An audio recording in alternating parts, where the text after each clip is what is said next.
What's up, guys? So today I wanted to sit down and make a video discussing cognitive behavior tools that you can start utilizing around your food eating habits and patterns. So these are a few tips that I actually picked up from one of the college courses that I took, and I found them to be very interesting, and I've definitely utilized them while working with clients of my own. I just want to preface this by saying that you're not going to fall into all of these categories. You might fall into 1, 2, or 3, but I would definitely encourage you to take notes as we go through these, because I'll kind of go through and explain each of them, and then the characteristics of each and what you can kind of do to help combat the issues that you might be experiencing around food. So these are definitely geared more towards people who have issues with adhering to a diet, with choosing certain types of foods, good foods over bad foods, quote unquote, and just like what you can do to kind of reshape your mind around the food experience and your diet. So we'll just jump right into it. The first one, and I have a little notepad here to help me through, so if you see me looking down, that is what I'm doing. So the first one is self-monitoring. So what this is, prospectively, there's like subcategories to this. So we're going to start with self-monitoring, and the first aspect of that is prospectively recording your behavior. So if you are an emotional eater or someone who just find yourself eating for the pleasure of eating or because you're bored, before you even touch that food, as soon as that thought comes into your mind, get a pen and paper out or make a mental note of why you want to do that.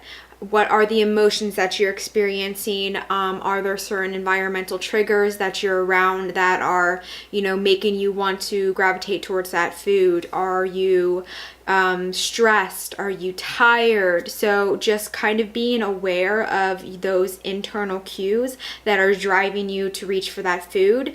Are you actually hungry, or are you just bored, or is it one of those other factors that we just mentioned? The second part of it is to record the behavior while you're doing it. So if you decide to pick up that food for whatever reason, you're actually hungry, or you just decided that you wanted it, write down what you ate and how you felt while you were eating it. Was the food experience pleasurable? Did you feel a little sluggish while you were doing it or afterwards? Just how you felt surrounding that meal or snack that you partook in. And then record the consequences. So this is the third step. So how do you feel after you ate that snack or after you ate that meal, both physically and mentally?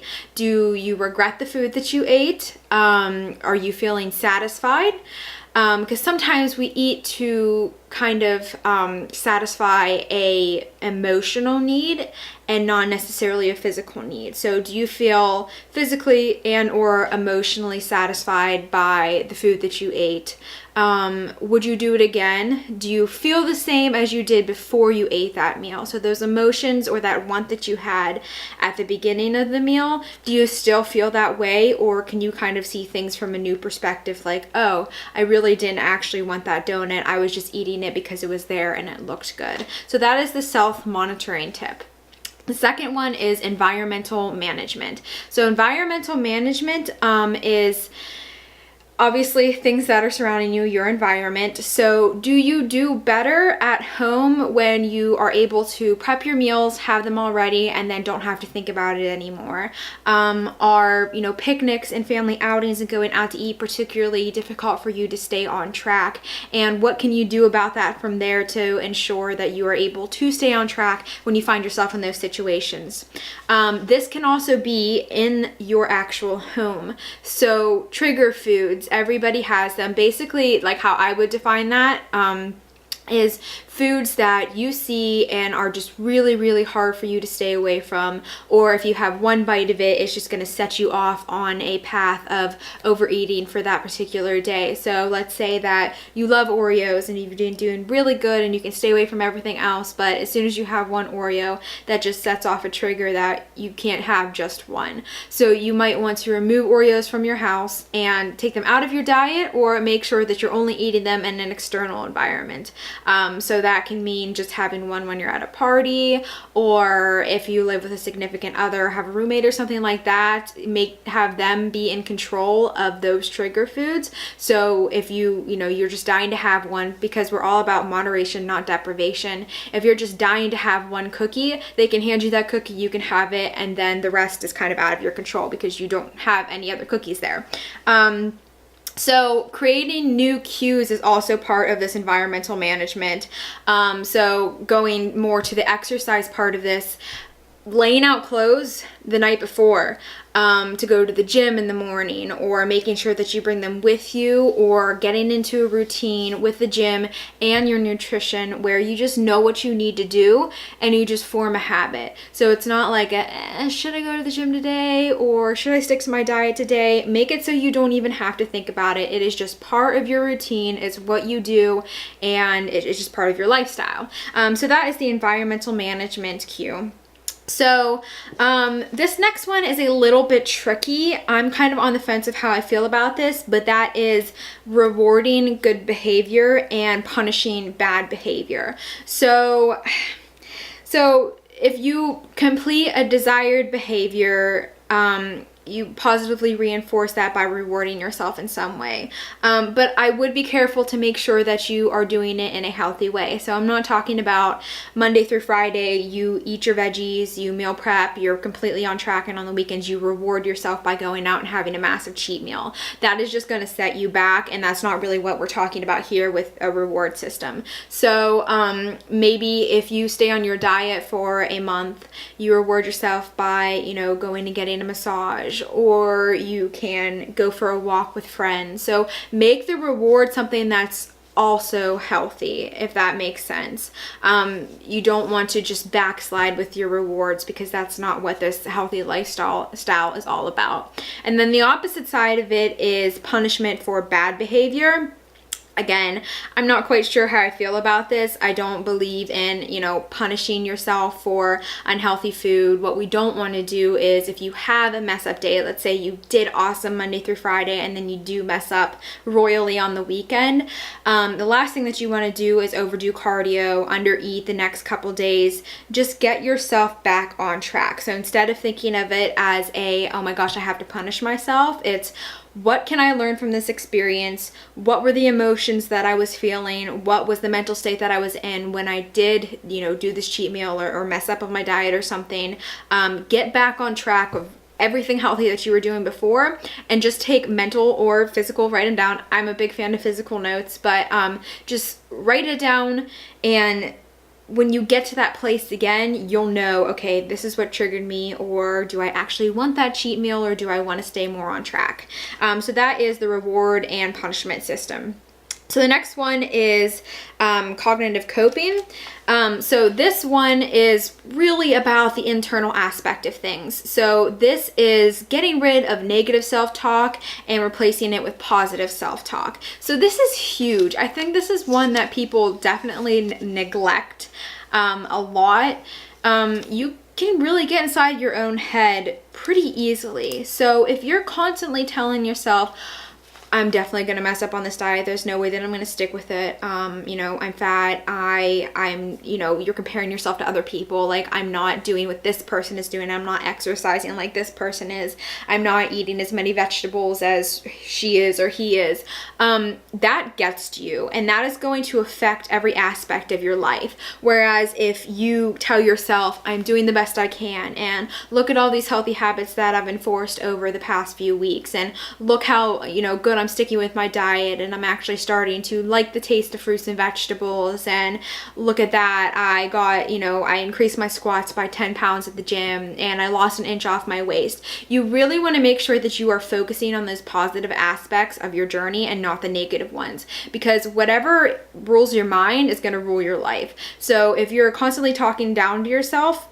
your body is going to reflect that as well. So making sure that you are just looking at the positive, and obviously that's not going to be possible all the time. I have bad days, everybody has bad days, but just making sure that you're making a conscious effort to tell yourself that you are doing the best that you can. So the next one is alternating your behavior. So that is presenting yourself with a new way of responding to old cues.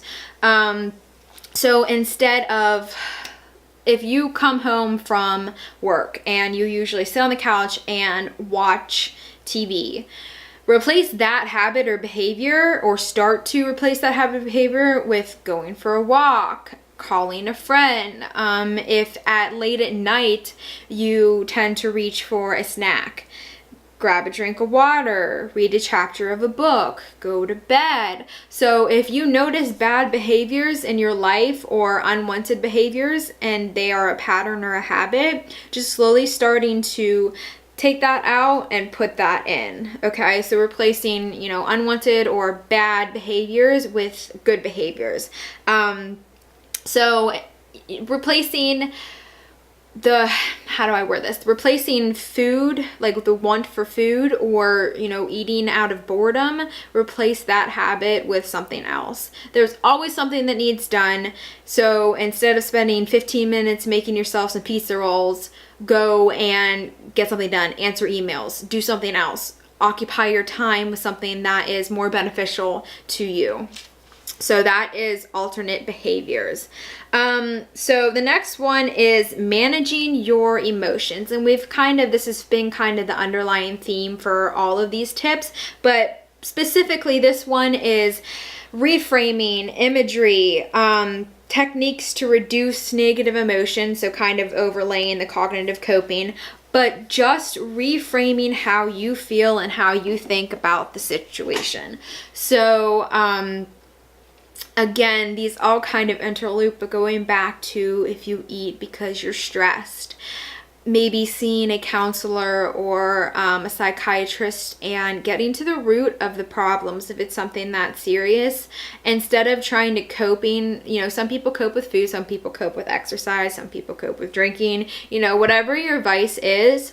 Instead of ignoring those issues and just masking it with your drug of choice, I guess you could say, getting to the root of those problems, facing what life has dealt you and taking steps to repair that. So you might need professional help. I can't help you with that.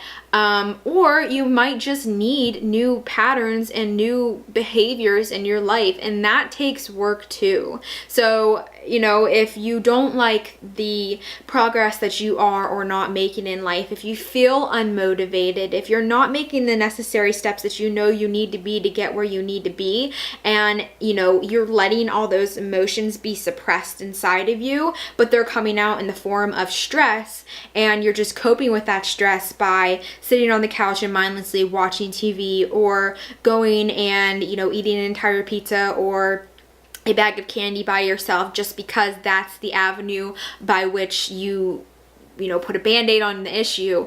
Getting to the root of that problem and then taking the necessary and sometimes painful steps to fix that.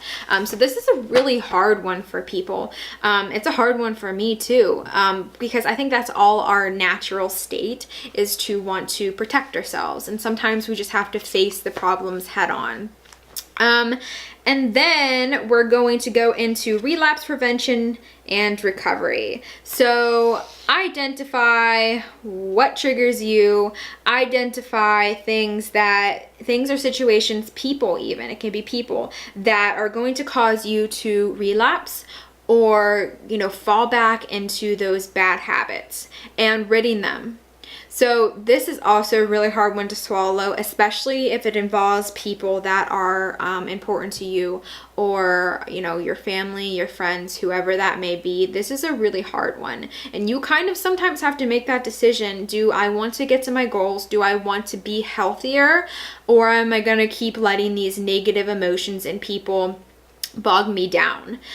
So for example, if you run with the crowd that likes to go out and drink on the weekends, or likes to go out to eat and doesn't care at all about their nutrition, it's going to be really, really hard for you to stick to your diet. Or if you live with somebody who doesn't eat healthy at all, is always eating pizza and, chicken fingers, and has sweets on hand all the time, of course it's going to be that much harder for you to stick to your healthy diet. So as much as possible staying away from those situations.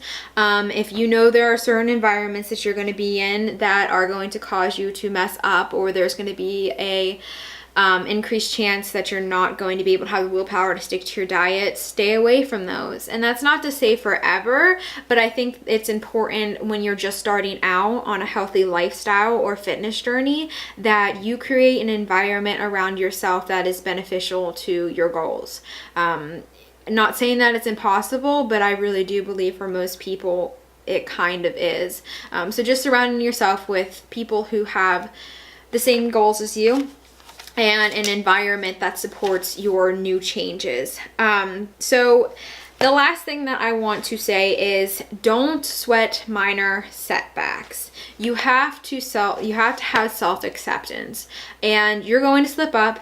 You're not always going to be 100% on your diet. You're going to have days where you're going to eat, 500 extra calories than you had planned to, and the best thing that you can do is accept that and move on. You are human. This is life. You don't have to be on it 100%, 24/7, 365. It's just not ideal. It's not maintainable.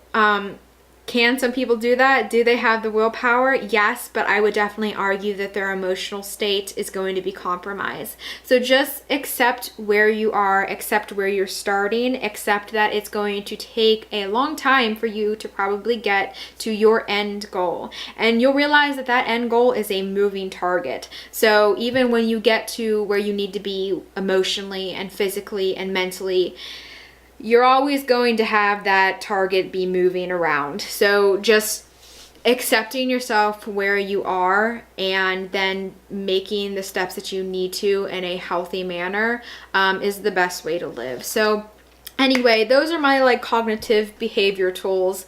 Like I said, you probably found one or two that you have either implemented into your life or already, or you feel like would really work for you or applies to you. So I hope you took a few notes. And I really hope this helps for you to just realize which category you kind of fall into, which of these tools that you can start implementing into your own life to further your goals. And if you have any questions, please feel free to reach out for me. I will have my email and website linked down below, and I would love to chat with you and help in any way that I can. So anyway, guys, I hope this was helpful. Have a great day, and I'll see you in the next video.